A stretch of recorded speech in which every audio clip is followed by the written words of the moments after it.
In our first presentation, we talked about some of the impacts that have occurred upon the Hogan-Pancost site. In this presentation, Hogan-Pancost Wetlands Part 2, we're going to continue with that discussion. But first, some pictures of those wetlands. Here's designated wetlands on the north side of the parcel. On the south side, as we mentioned before, there's lush willow grove, or at least there once was.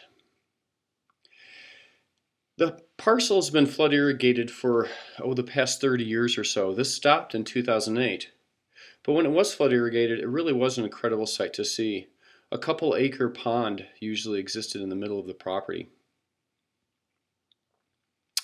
Even areas that aren't wetlands or wet land are still important environmentally. The area is really 20 acres of wetland meadow complex. Again, typical conditions along the south side, along the ditch, very lush.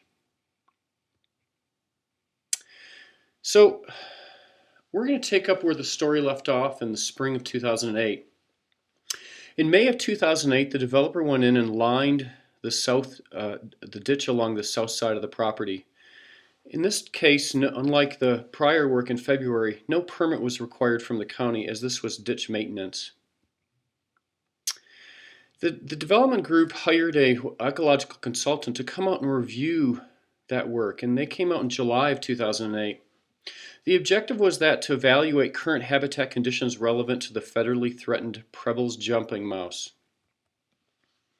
In their letter to the developer, they say that the disturbances to the vegetation adjacent to the ditch are minor and in no way represent a potential impact to the jumping mouse or to other wildlife species.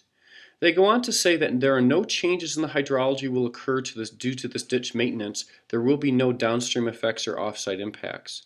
Well, let's go see what that ditch maintenance looked like. Again, they had to bring in heavy equipment along that ditch corridor yet again in May. And just to reiterate, as the report said, the disturbances to the vegetation adjacent to the ditch are minor and in no way represent a potential impact to the jumping mouse or to other wildlife species. I'm not so sure.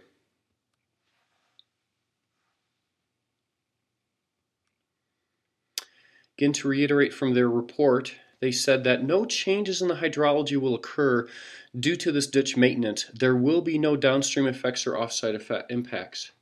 Well, this is somewhat contradictory in that the whole intent of the ditch maintenance work was to line the ditch to change the hydrology of the ditch.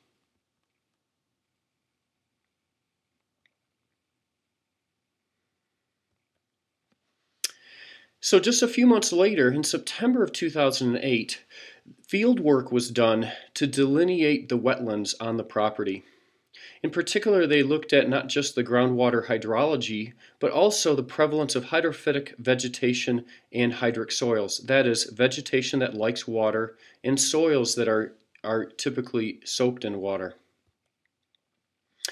The result of that delineation was the 2010 Wetlands Report. Here is a map that shows the designated wetlands from that report. On the west parcel, they only have 7/10 of an acre of wetlands that were defined, mostly in the far southwest corner. In summer of 2011, then, citizens pointed out to city staff that there seems to be a lot more wetlands on the site than was showing up on the map. New wetlands fieldwork was done with the developer and staff on site, and a new wetlands study showed a doubling of wetlands on the west parcel. So again, here is the original wetlands map showing 7/10 of an acre wetlands on the west side.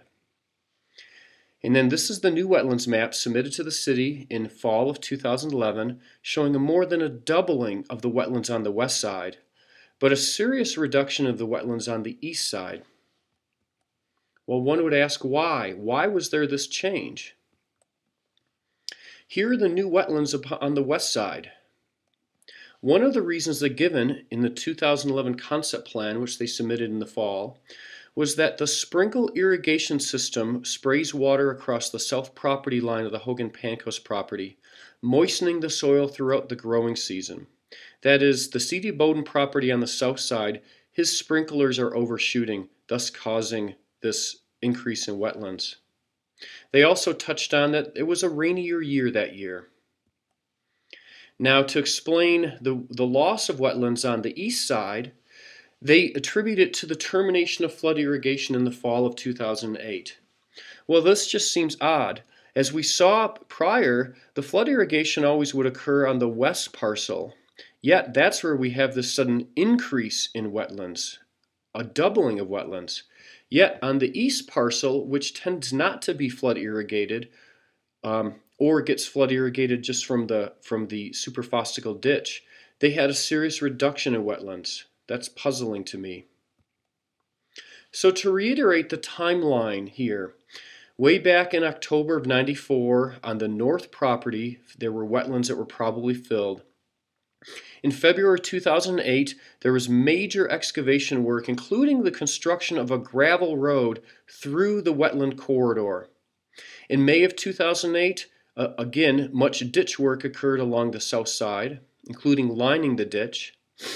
September of 2008, they did field work for the wetland delineation, and furthermore, they had stopped flood irrigation by that time. In May of 2010, the wetlands report that was submitted to the city finds minimal wetlands on the west parcel. The third-party reviewer that the city hired to review the wetlands report did not note any of these construction and excavation impacts on the wetlands. And then finally, in summer of 2008, at the prompting of citizens, more field work is done, and it suddenly resulted in a doubling of the west parcel wetland acreage. The 2011 concept plan submitted last fall talks about consolidating the wetlands along the Dry Creek Ditch corridor. It actually goes on to say, and I quote, "One of the goals of the proposed development is to significantly enhance the ecological value of the property by providing prairie and riparian enhancements on the property on both the east and west parcels."